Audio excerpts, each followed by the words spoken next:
top 5 reasons, okay, why fathers are not in the home. Now, we know the data and statistics on fathers not being in the home. We understand that.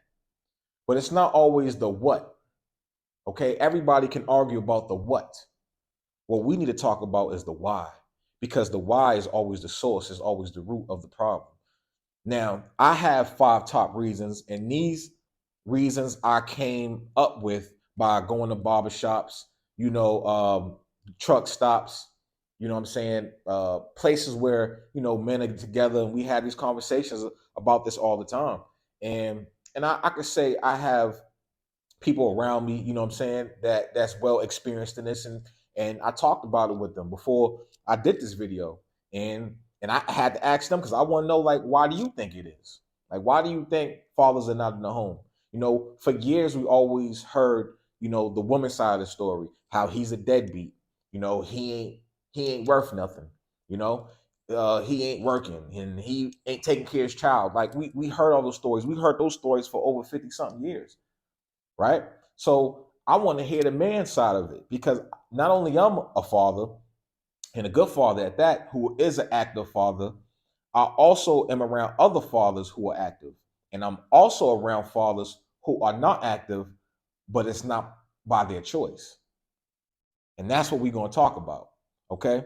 So, number 1, the Section 8 welfare system. Now, we already know, in order for that program, right, to even exist, a woman cannot have a father in the home. Very, very damaging. Okay. And it's sad because a lot of women will take that route because, they look at it as a way to get ahead. They look at it as a way, I don't need a man. I could do this all on my own, aka the feminist movement. And if you go back and look, prior 30, 40 years ago, before it started to really take off, that's when it started to get on the rise. And the more it got on the rise and the more women combated with men, and they said, listen, we don't need men. We could do this all on our own. We just need their seed. That's when the split started to happen. And now we're living in that. We're experienced in that. And it's out of control. Okay, so that's number 1 for me. Okay. And this is number 1 from a lot of guys, the Section 8 welfare system. Okay. Number 2, BMT, baby mama terrorists. Yeah. A lot of y'all baby mamas out there, y'all are terrorists. Y'all terrorizing the father in your life. He's actually trying to be there, but you just keep on slashing him emotionally, right? You just complain about nothing. You complain about stuff that doesn't even matter. You're trying to slave the man. You're trying to kill the man. 1,000 wounds, right? You're trying to kill him by 1,000 cuts, right? And in his mind, it's better for him to just leave. He loves the child, and the fact that him being in that home with you and the child is damaging not only to him but to the child as well. And he understands that in order for him to make that situation better and for the child to actually grow up in a better environment, he has to leave. And this is why a lot of men decide to just leave. And they leave. They just say, I'm done with it. And they say, go ahead, just put me on child support. I would want to negotiate it, outside of court, not keep the law involved. Like, okay, let's break it down on what she or he needs. And we can do that. But let's keep it real. A lot of women don't want to do that. And I know a lot of men who's willing to do that. But they want to keep the law on their side because they know that the law is going to back them up. Now, that's another story for another day when it comes to, fighting for custody, and it's nasty. A lot of fathers are fighting for their child, but it's like they can't, right? Because the more they fight, the more the woman is harassing him. I seen so many videos of a meetup or when they're having a custody exchange, and the girl's new boyfriend, he's basically barking at the baby father, and it's like that. Look at that situation right there, how it can get ugly every time. Dude pulls out a pistol. Like all this for what? Man wants to be a part of the kid's life, and the mother doesn't want that to happen.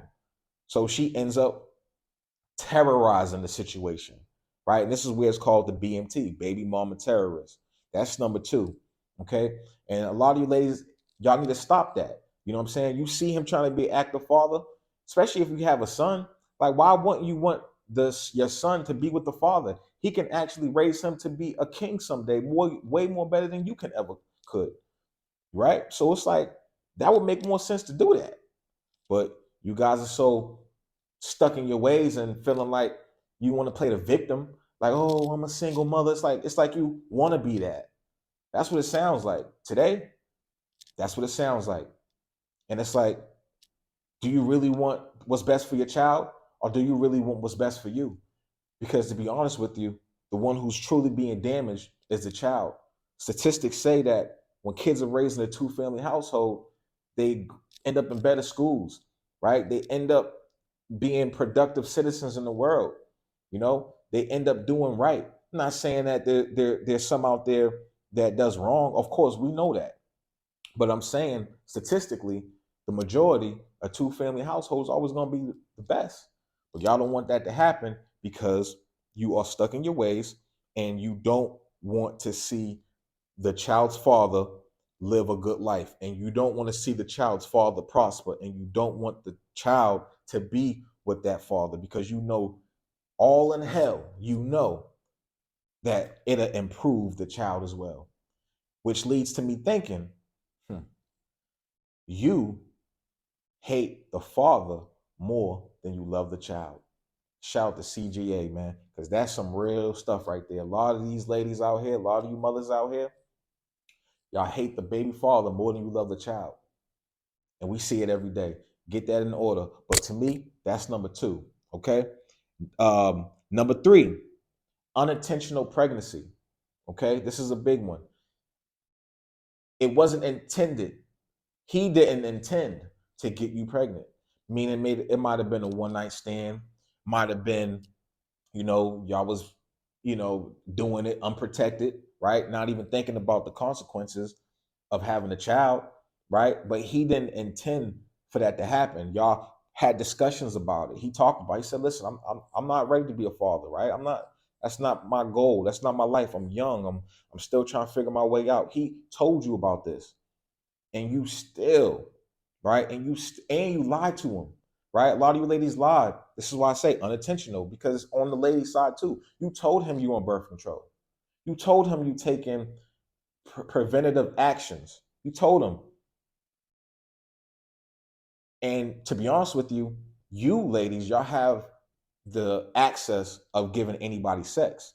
You could easily close up shop and say, nope, no condom, no sex. And there's nothing he could do about it. He gotta pack up his stuff, put up his pants, put on his shirt, and hit the door. And he has to say to himself, she ain't trying to give me nothing. She want me to wear a condom. I ain't trying to wear no condom. Then leave. I'm pretty sure he wouldn't mind doing it. Okay? But ladies, you need to talk about that. And fellas, you need to talk about that as well. But that's why that's number three. It's unintentional. And because it's unintentional, what happens is she ends up saying, I want to keep the child. Right? Some ladies, they start to get emotionally attached to the child. And in his mind, he's thinking, damn, this is why, they say we have equality, but we really don't. Okay, women have way more rights now in today's society than men do. You can't name a right that a man has that a woman don't. But I can name a few rights that a woman has that a man don't. So away with the equality. I think the feminist movement was always about women having more power than men, right? And it shows. But let me get back to this though. So he doesn't want the child, right? He has no control over that. She wants to keep it. And this is why I want to go back to birth control. There's a reason why they call it birth control, because she controls the birth. Remember that, fellas. Okay? And it's called protection for you, because you have to protect yourself for you getting in that situation. Because once you lay your life in her, once you spark her womb, because you are the spark of life, once you spark it up, it's over with. She's in control. So unintentional. And that's why a lot of fathers, they end up, they grow up and they say, listen, I just don't want to be a part of the child's life. And you really can't knock him for that. You can't force a man to be a father. You can't force him to do that. Right now, me personally, I would say, okay, if that situation happened, right, then figure out a way where you can still support, right? Either try to talk, negotiate with her outside the court, right? And see like how much she need, or maybe if you work out a way where you just financially provide for it, you may don't want to see it, you may don't want to have no emotions tied to it, but because of the fact that that is your child, meaning that's your seed, you still want to financially be there for it. But I understand because you had no intentions of starting a family with this woman. I get that. And you made a mistake. And it's a costly mistake. But you have to, talk about that with her when y'all in that situation. That's the unintentional pregnancy. It wasn't intended. Number 4, the bum baby daddy. Now, the bum baby daddy, we all know what that's all about. He's straight up a bum. You knew he was a bum. He ain't have no job. He was out there in the streets trying to be the next Scarface, right? In and out of jail, right? Really didn't have a future. And I think a lot of you ladies choose these types of men because you know shit gonna go wrong and you want to be able to blame him. So, because if you get with a healthy guy, right? You get with a healthy guy, got his finances together, got his credit together, he got his own crib, he got his own car, he got everything in order. You can't blame him for your shit. You can't blame him for your trauma. You can't. See, when he's toxic and you toxic, he out there fucking mad bitches. You out there fucking mad niggas. You go catch a STI. You gonna blame him because you gonna tell him, nigga, you out there fucking too. And y'all both are gonna be arguing like y'all like that type of energy. No, you got me the STI. No, you got me the STI. And y'all going back and forth. She likes that type of shit. Because now she blaming him. No, but really, she probably got it when she was out there. So, but if she's dealing with a healthy guy who ain't out there in the streets like that, he don't want to do stuff like that, and she go ahead and she's still being out there in the streets, and she gets an STI, she know that was all on her. Bum baby daddies. A lot of you ladies, y'all choose that lifestyle because you want to play the victim. The victim Olympics. That's something real. You want to have that sob story. You want to have that story when you're around your girls drinking wine, going out to the club. Girl, let me tell you what this nigga did to me. I know. Y'all like talking like that. But remember this. You chose it. A lot of you ladies, you choose to be a single mother. It ain't it. I would say at least 80% of the time you choosing. 20%, it ain't your choice. Sometimes the father was just like, nigga, I don't even know if that's my child. That's another situation. A lot of fathers like, I don't even know if that's mine. Because I know you was out there doing your thing. You told me you was out there doing your thing. And now you're gonna sit here and try to tell me that the child's mine? Man, listen, a lot of you guys gotta go get DNA tests. 40% of the fathers are not the fathers. Okay? That's why you need to go ahead and get tested. Now, that's number 4, right? The bum baby daddies. We understand that.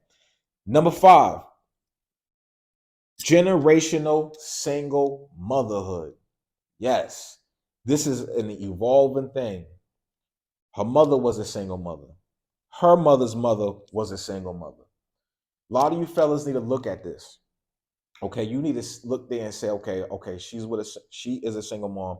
You have to look at that as if, are you going to try to fix that situation, or are you going to allow it to be what it is and you just move on with your life? Because that's what it really comes down to. The only way she won't follow her mom is if she decides to say to herself, I don't want that lifestyle. I want something better. And she has to fight for it because it's so tough. This is a battle that she has to fight with her spirit, with the generational curse that's on their lives and on their families' lives. It's something very deep. When they're around their moms and they're having discussions, you have to understand she has the influence to put you on child support because she did it, right? And she's not really telling you that that didn't work because it didn't work. What happens when a child turns 18 and the child support's off and that check that she was getting is no longer coming in no more? Remember, I would say at least 95% of that money, it's an argument, it's 100%. But I say 95% of that money that's coming in from child support ain't going to the child. Look at Tyree's situation. His baby mom is asking for $20,000. Do a baby really need $20,000 a month? Come on.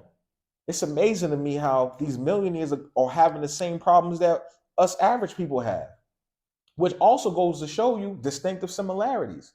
We all are distinctive. We all look different. We all have different backgrounds.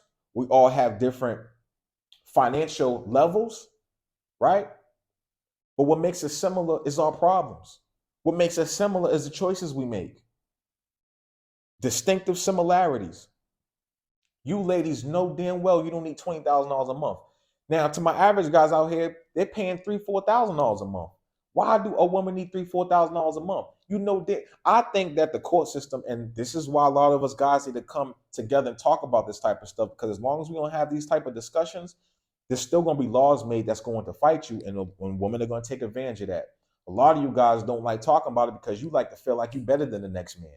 You like to feel like, oh, that ain't gonna happen to me. You know, I'm Slayer over here. I'm pushing P every day, baby. You know, I got the mouthpiece. I got the game. I know what it takes. I know how to break a bitch down like a double barrel shotgun. Like you talk.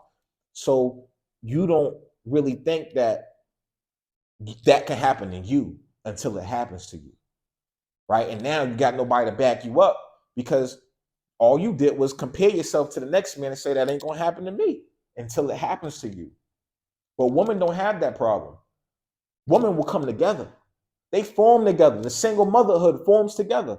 How do you think the feminist movement got started? What movement do we have? I'll wait. You got women's rights, my body, my choice, believe all women. What do you have? What do we have? Because men are constantly challenging one another and battling one another instead of realizing the real competition is you in the mirror. It's never the next man. It's you. Can you be better than who you was last year? Stop trying to be better than the next man. We need each other. We're losing, man. When it comes to our children, right? We're losing in that because we're not sticking together.